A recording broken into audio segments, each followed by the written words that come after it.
বরিশাল নগরীর চাঁদমারি এলাকার একটি ভাড়া বাসা থেকে শিরিন আক্তার নামে এক গৃহবধূর ঝুলন্ত মরদেহ উদ্ধার করে পুলিশ। ঘটনাটি 7 জুলাই মঙ্গলবার দিবাগত রাতে ঘটেছে। নিহত শিরিন আক্তারের বাবার বাড়ি নলসিটি পৌর এলাকার নাঙ্গুলি গ্রামে। বিয়ের পর স্বামী এনামুল হক শাহিনের সাথে বরিশালে ভাড়া বাসায় থাকতেন। মরদেহ ময়না তদন্ত শেষে নিহতের বাবার বাড়ি নাঙ্গুলি এনে দাফন করা হয়েছে। তালুকদার ব্রাদার্স, আপনার পছন্দের আধুনিক ও আকর্ষণীয় পোকারির সামগ্রী এখন এক ছাদের নিচে। এদিকে ঘটনার মোড় ঘুরে যায় সন্ধ্যের দিকে।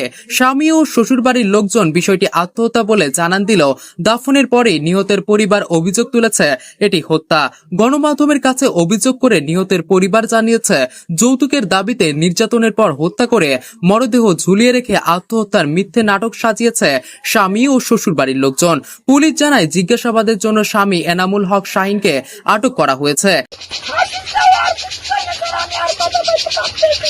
আমরা ঘটনাস্থলে যাওয়ার আগেই তারে মর্গে নিয়ে গেছে, হসপিটালেও নেয় নাই যে আমার বোন বাইসে আছে নাকি তাও নেয় নাই। আমরা দেখতে চাইছি, আমাদের ওইগুলো দেখতেও দেয় নাই, এখানে যাওয়া যাবে না, এসআই আসবে এই আসবে, পরে এই জন্য আমাকে দেখতেও দেয় নাই। হ্যাঁ, আর আমার জামাইকে তারা পাইয়া সাথে সাথে ওই আমার মেয়ের লাশ আর ওর একই ঘরে পাইছে, পাইয়া ওই জামাইকে আটক করিয়া তারা নিয়ে আইছে। আমরা তা দেখিও না যাইয়া আগেই তারা নিয়ে আসে আর মাইয়া আমার মর্গে পাঠাই দিচ্ছে। নিহতের বাবা মা ও ভাইয়ের অভিযোগ, বিয়ের পর থেকে যৌতুক সহ বিভিন্ন বিষয় নিয়ে শিরিন আক্তারের উপর শারীরিক ও মানসিক নির্যাতন করত স্বামী এনামুল হক শাহিন ও তার পরিবার। মঙ্গলবার রাতে ফের মারধরের এক পর্যায়ে শিরিন আক্তারের মৃত্যু হয়। অভিযুক্ত স্বামী মরদেহ শোবার ঘরে আড়ার সাথে ফাঁস লাগিয়ে ঝুলিয়ে রাখে এবং তারা আত্মহত্যার নাটক সাজায়।